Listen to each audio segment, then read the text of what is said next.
have you here with us today. Thank you for everybody joining us online. We love you from afar. You may all rise as you are able. We're going to start off with Blessed Be Your Name.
Please be seated and welcome. Glad you're here today. I'm Reverend Paul Anway, the interim spiritual leader here at MCC Albuquerque. If you haven't already done so, please sign in on the attendance registers. And if this is your first time, there are some welcome cards in the seat pockets in front of you. We invite you to fill one of those out. And would like to say thank you for coming today after the service. Just a couple of announcements. First of all, Strengths and Spiritual Gifts is finally here next week. 10 o'clock for the board of directors and 12 o'clock for lunch for everyone else. And we should be finished up no later than 2 o'clock. And if you haven't signed up, please do so on the sign-up sheet in the front hall. If you need or would like a contribution statement, please see Scott after the service, or George has some. They'd be glad to get them to you. And any other announcements? We have cards. We do have birthday cards. We do have birthday cards in the back. Also, I'm very excited about yesterday. Guy Bingo brought in $4,200. Wow. And we do get a bit of that. So the next one, please, would be on the 21st, I believe. So as many of you that can come out and support support, that would be great. And we can start our outreach. Amen. Amen. Drag bingo just isn't as fun without Fontana Divine doing it. Well, if she ever shows up. Yeah, she can never come back to church. If you have not gotten a congregational survey or filled one out, just raise your hand and the ushers will get you one. If you could fill that out and give it to Annette right after the service or during lunch. And would you join your heart with mine as we begin in prayer? Loving God, we thank you and praise you for bringing us together. We thank you for the gift of the fellowship that we enjoy and for the gift of this day. And we ask that you would be with us, open our hearts, minds, and bodies to hear your word and to celebrate and to fellowship with each other. And we give this time to you, and we thank you for your goodness and grace. And we pray this in your holy name. Amen and amen. We are going to do passing the peace, even though it's not in the bulletin. So I invite you to rise as you're able and share the peace with those around you.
Amen.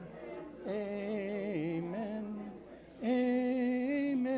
Amen. Amen. Amen. Amen. Amen. Amen. Amen. Take your seats. Take your seats. Amen. Amen. Okay. Taking my seat, sitting it down.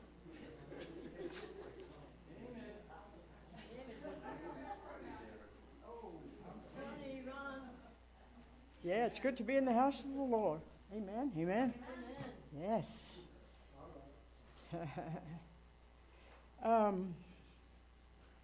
Have you ever looked at the birds and thought, they have it much better than I do? Have you? I have once in a while. Then say to yourself, I wish I was a bird. Today we look back in time to a person in the scripture who really did think that. And what happened? Okay.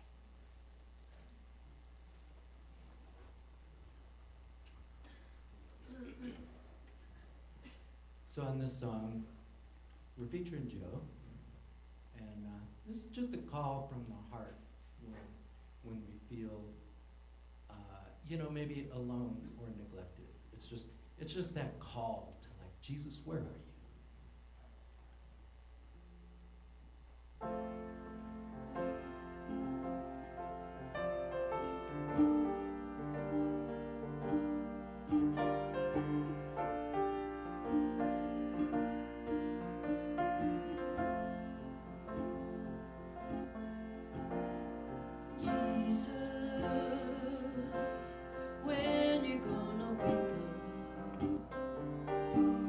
When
Won't you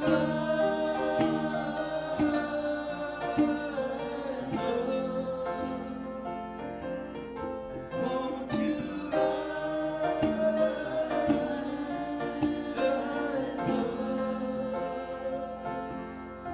won't you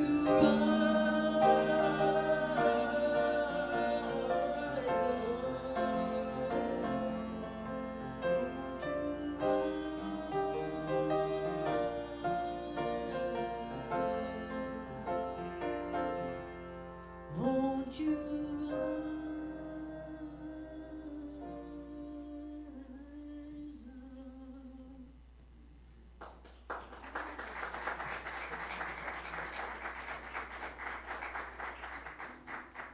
That was beautiful, Joe and music team.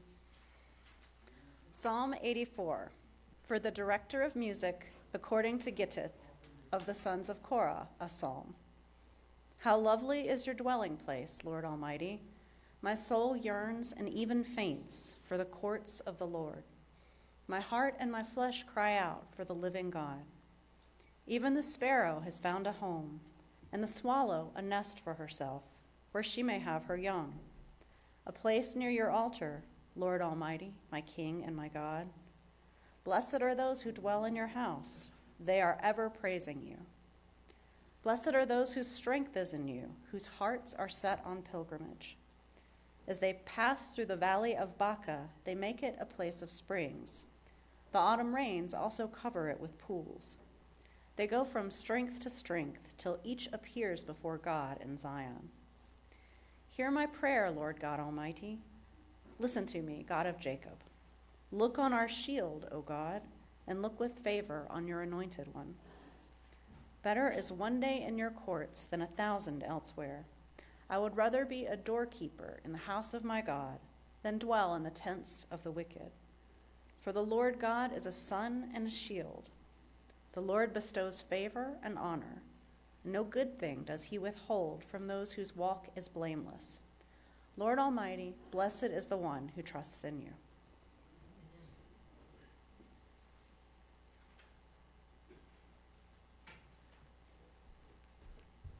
Good morning, church. Good morning, Janet. Let us pray. Lord, I give you thanks, glory, and honor for just this beautiful day, this beautiful weather, and our beautiful church. I thank you for the team that we have, Heavenly Father.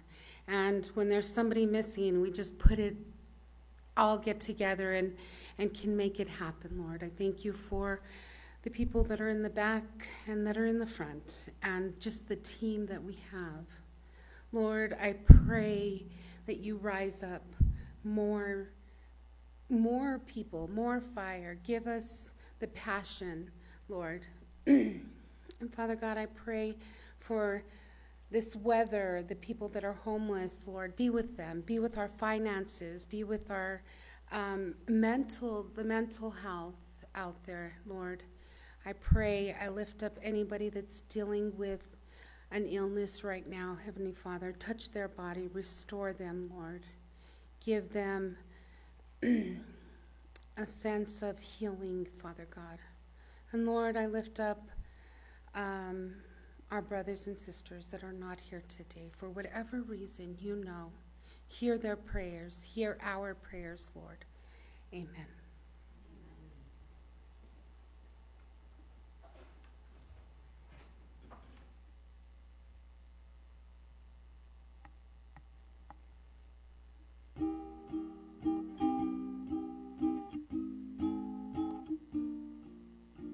You said you'd come, share all my sorrows.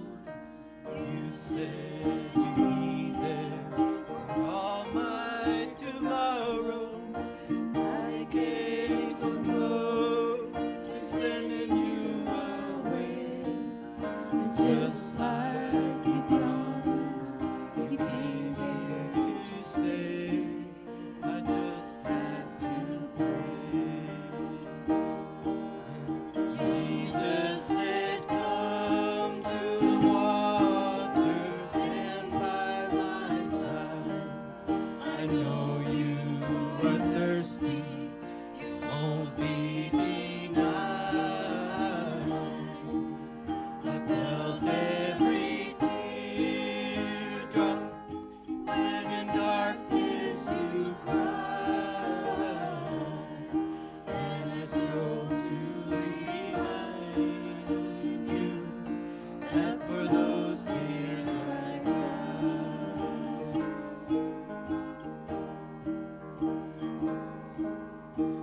Goodness of grace, I can't understand. And dear Lord, I know that all this was planned. I know you're here now and always will be. Your love loosed my chains, and in you I'm free. But Jesus, why me? Jesus said, come to the water, stand by my side. I know you are thirsty, you won't be denied.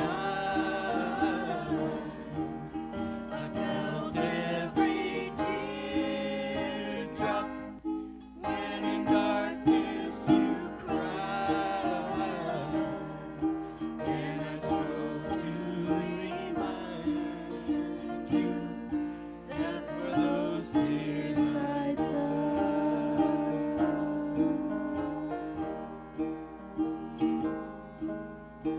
Jesus, I give you my heart and my soul. I know that without you I'll never be whole. Savior, you've opened all the right doors, and I thank you and praise you from earth's humble shores. Take me, I'm yours. Jesus said, come to the water, stand by my side. I know you are thirsty, you won't be denied. I felt every teardrop when in darkness you cried, and I strove to remind you that for those tears I died.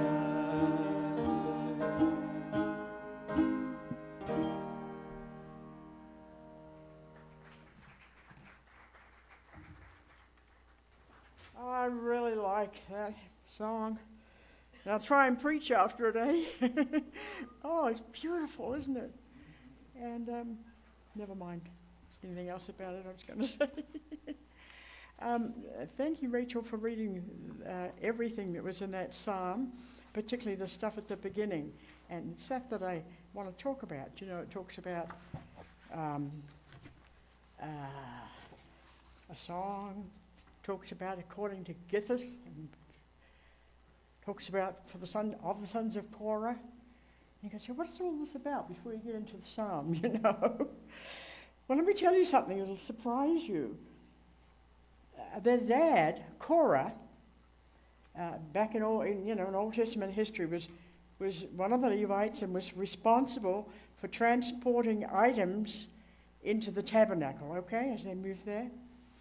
He was the first cousin of Moses and Aaron, and he became jealous.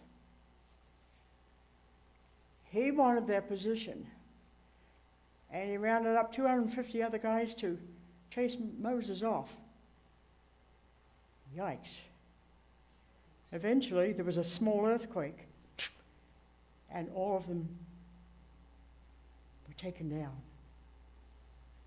The sons, who were not in that group, stayed faithful to Moses and Aaron and to the tabernacle, because they were the musicians in the tabernacle. And so this is one of the 11 psalms that they wrote. It's kind of interesting stuff, isn't it? Yeah. A number of months ago, I preached on Psalm 121, I'll lift up my eyes to the hills, and we learned that that was one of the songs that the Israelites sang during their long journeys to the temple at Jerusalem. Remember, they had to go there 3 times a year to worship God. They felt the presence of God in the temple. Psalm 84 is another one, the one that's read, the one that we're looking at, is another of the pilgrim songs. They're written to inspire and encourage families as they were on that long journey. And this psalm, like the others, encourages them as they anticipate the wonderful days of being at the temple, God's presence, fellowship, feasting, blessings, and joy. So we read, which one who wrote this said, I long to be in the temple because it's in the presence of God that I feel God, and I long to be near. In fact, it's filled with so much praise and longing that some of the scholars, for now, have called 84 the pearl of the Psalms. You wouldn't have thought that, would you? You would have thought of Psalm 23. And he makes some very, very interesting statements. Even the sparrow can live in your house. A day with you is better than 1,000 anywhere else. And although it was written in that time, it has some truths for us today. First of all, the reality is that there's no longer a place where we can be physically close to the presence of God like they were, but we have something far better. As the people of God, we have His Spirit within us, and we can at any time draw near to Him. Amen. And we know that He is near us anytime, everywhere He leads us. We feel His presence, sometimes we don't. But when we feel His presence, often, mostly when we're here with our brothers and sisters, right here, praise Him. Did you feel His presence this morning? Yeah. And while it was a great joy to be at the temple in Jerusalem, for many people it was a rare privilege. Not all of them got to go there. And so, writing it, he uses the language of the pilgrimage to talk about Zion. You're going to Jerusalem, it's like Zion, longing, heaven, longing to be near God. And there were people who were in the temple constantly. There were the Levites, there were the priests, there was the temple musicians, like the sons of Korah. And the writer knew that they were there constantly in the presence of God. So he says, oh, how lucky those birds are. They can be right there in the presence of God. And the swallow, the sparrow, they can be there the whole time. And it means being close to God. So as we read over and again, he longs to be in the presence of God. Then he makes this amazing statement also. I would rather be a doorkeeper in the temple, near to God for just a day, than spend 1,000 days anywhere else. What was the doorkeeper? It was person at the door that welcomed the people into the service, welcomed them into worship God, great humility and so forth. He was an usher. Amen? Amen? And we're blessed by ours, aren't we? So let's look at the joys and benefits of living in the presence of God. Let us remember that there are blessings all along the way on our journey to the heavenly Jerusalem. In there, in the psalm, it talks about the valley of Baca. You said, well, what's that got to do with anything? It was a huge desert that the people had to walk through before they could go all the way up to Jerusalem. It was a horrible desert. Of course, they didn't have all the things that we had today to help us through a desert, right? So it must have been really, really difficult.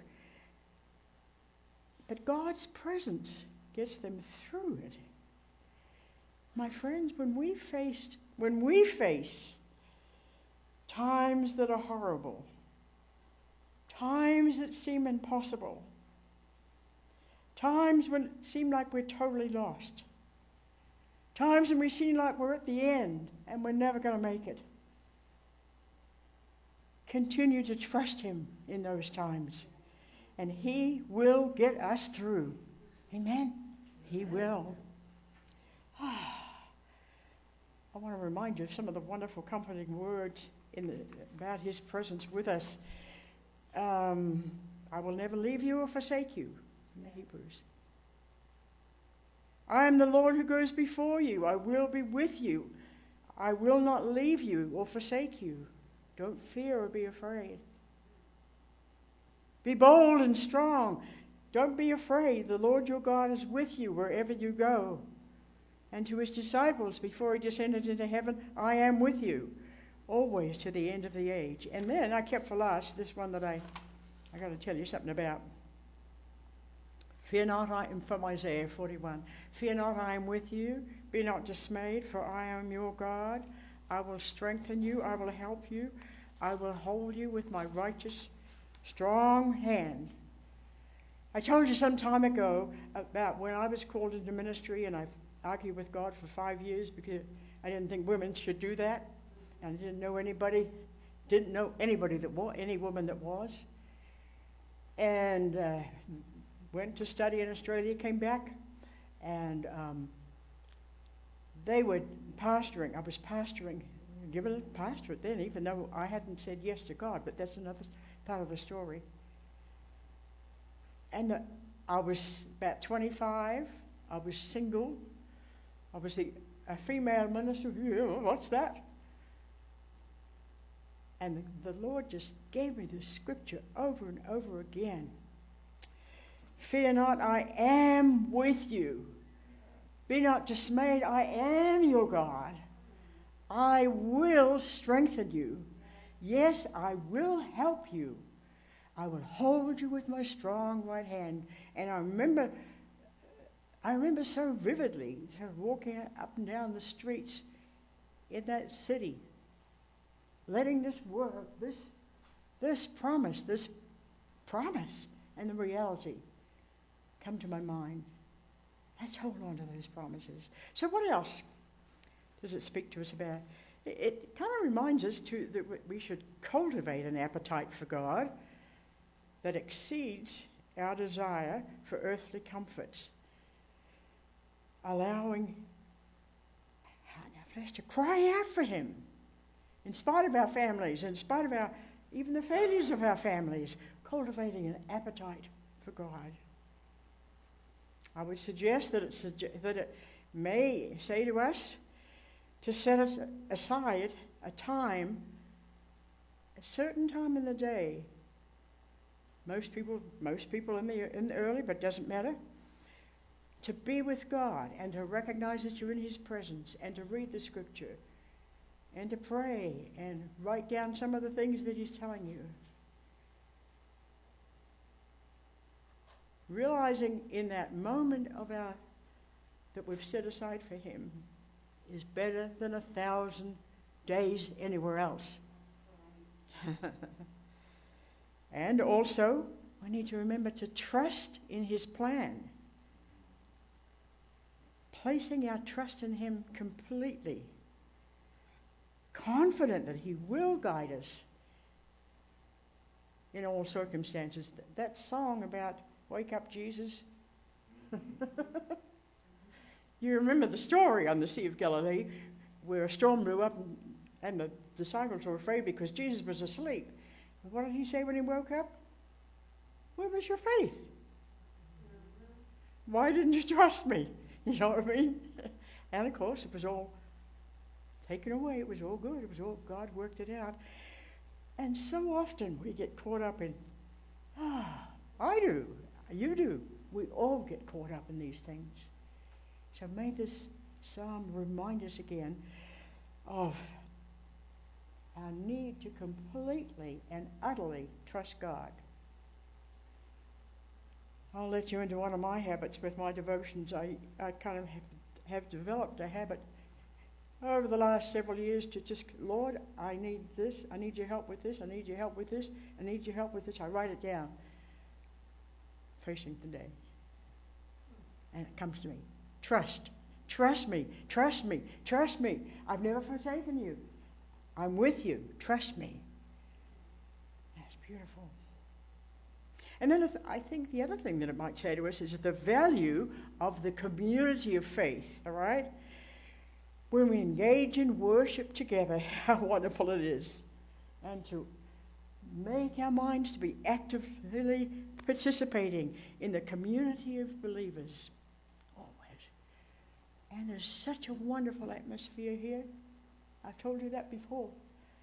I love you guys, and you are so wonderful and accepting. And God's love shines through you. And I praise God for that. So let's continue to keep up this wonderful fellowship, remembering the presence of God is there too. I praise God for this church here. The book of James says something, says true spirituality in the sight of God is you making a difference in the lives of the homeless, the orphans, and the widows. We're doing stuff like that, aren't we? We're doing stuff like that, aren't we? Praise Him. Yeah. Let us pray. Oh God, help us, we pray, to remember these things that we know. Help us to remember to continue to trust you when this awful thing, whatever it is, comes upon us. Oh God, you are in control, and we long for you individually and as a collective community of faith. Bless us as a people of God as we let our light shine and give help to those that we can, that you direct us to. We thank you, Lord, that you are always with us and you never fail. Amen.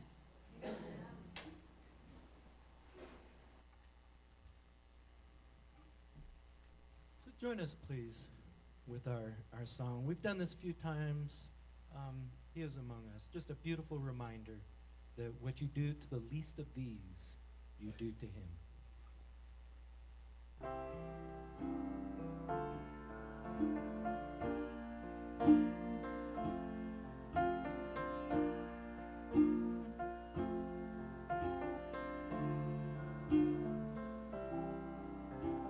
You'll find me with the broken and the weak, in the spaces in between. You'll hear my voice cry out with those who weep, only if you're listening. Whatever you do for the least of these, you do it unto me. You'll find me with the ones without a voice, the forgotten and ignored.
encouraging message because I know I needed it.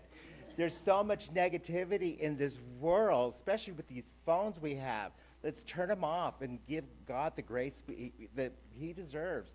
And I think it's so wonderful that we have a place here where we could gather and we could hear a wonderful message like that with love and just direction and guidance. And I thank you so much because I needed that. And that can only happen if we continue to support this church. So please pour out your heart, pour out your spirit, pour out your money, because we need a place, because there's going to be people coming in even more, because people are feeling broken, and we're here to help them out. So please give so we can heal. Amen. No, but okay, no, what I'm really excited about next Sunday, right? Because what's going to happen, Paul? We're going to be burning burn that mortgage. So invite people that have been here and have been part of it, because they gave, some time. But I want to just say thank you so much for being a team and giving. And I'm so excited. I've been here for 38 years, so it's really an accomplishment to see the burning of the mortgage. So please join us.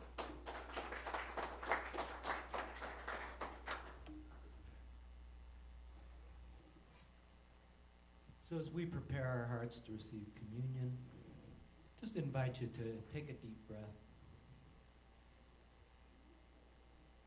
And, just remember, this ritual of receiving the bread and the wine is not just an outward show. It's an internal commitment. I am receiving the body and the blood of Jesus.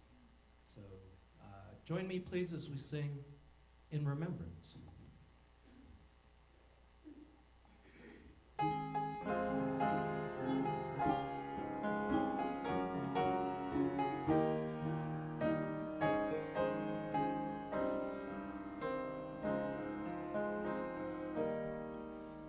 In remembrance of me, eat this bread.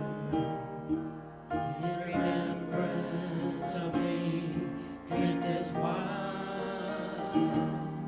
In remembrance of me, pray for the time when God's own will is done. In remembrance of me, heal the sick. In remembrance of me, feed the poor. In remembrance of me, open the door and let your neighbor in. Let them in. Take, eat, and be comforted. Drink and remember too. This is my body and precious blood shed for you. Shed for you. In remembrance of me, search for truth. In remembrance of me, always love. In remembrance of me, don't look above, but in your heart, in your heart, look in your heart.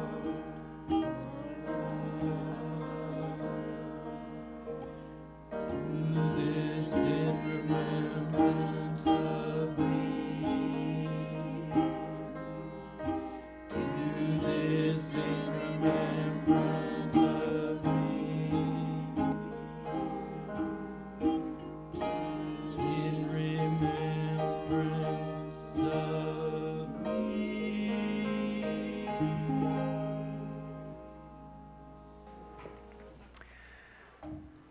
I think there was a reason that Jesus used a table because we know that we need to come together into fellowship with one another because we need each other. We can't do this alone. We need to come to the house of the Lord because without that, what do we have? We're lost. And that's one of the things that our world does not teach us, that we are interdependent. Our world says, no, you don't need anybody. You can do it. You can be rich and you can be famous and you can do it all on your own. And that's not the truth. The truth is we need each other. And we need to be sustained. We need food and drink. And that's why this is called our spiritual food and drink, our sustenance for that daily journey, that daily walk with God. On the night before the Lord was to suffer, he took bread in his hands, and he gave thanks for it, blessing it, and then he broke it, and he gave it to them, and he said, "Take this and eat. This is my body, broken for you." And then he took a cup, and again, blessing it, giving thanks to God for it, and he said, "Take this and drink from it, each one of you. For this is my blood, the blood of the new and the everlasting covenant. And as often as you come together and you eat of this bread and you drink of this cup, remember me." We've always had an open table, and we always will. You don't have to be a member of this church or of any church to receive these gifts, for they are here for the people of God, the whole people of God. All is ready. Come, taste and see the goodness of God. Will the servers and holders please come forward?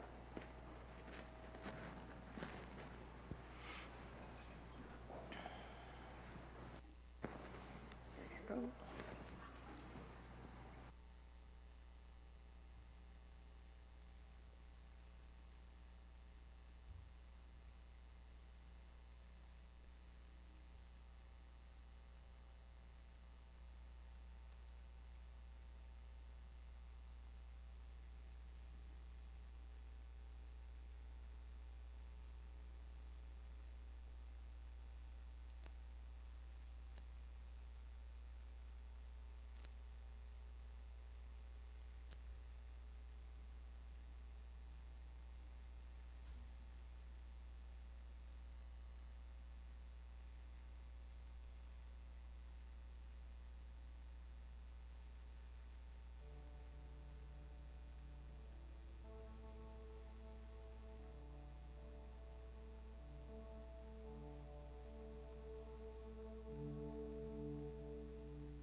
you pray with me?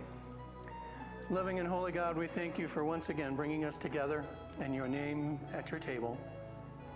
And we pray now that as we leave this place, that your Spirit will go with us, reminding us every moment of every day that you are always near, nearer than our own breath. And we ask these things in your holy name. Amen. Amen. And amen.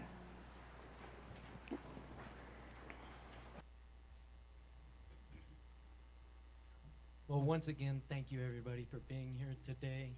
And make sure you join us in the back for lunch. Rose always has something planned back there. Birthday food? What's birthday food other than cake? Yeah, okay, we got Tacos, some cake chicken. apparently. Birthday Taquitos? cake. Yeah. So you may rise as you're able, and we're going to close off with a fun country gospel song, "A Little Light."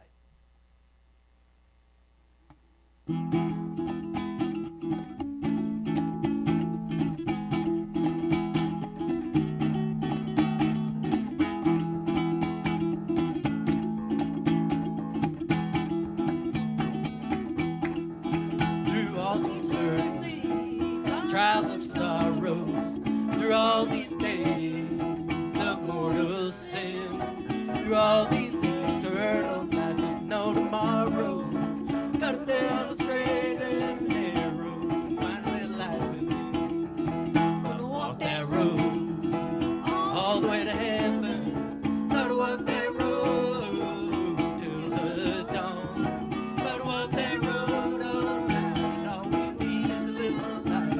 And the closer you get, the brighter it gets. Don't need no compass, no map or chart. Don't need no stars shining above.